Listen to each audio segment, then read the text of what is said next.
దశ దిశలకు వ్యాపించు నేనెక్కిన రెక్కల గుర్రం కవితా సంపుటి నుంచి.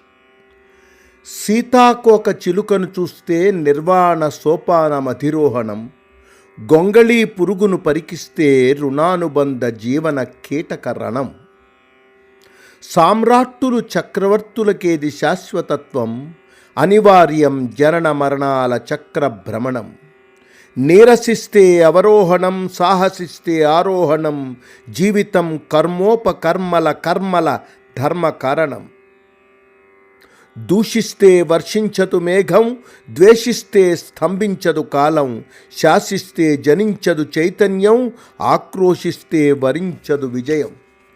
పట్టుదల పేరుతో అందని ద్రాక్షపళ్ళ కోసం గంతులేస్తూ ఉంటే మొదటికే మోసం. మార్పు తప్ప జగతిలో ఏదీ కాదు శాశ్వతం, మార్పుని ఆహ్వానించడమే విజేతల మతం.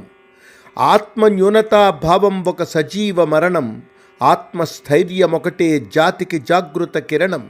తూర్పు ఒకటే దిక్కనుకోవటం దారుణం, దశ దిశలకు వ్యాపించడమే తక్షణ కర్తవ్యం.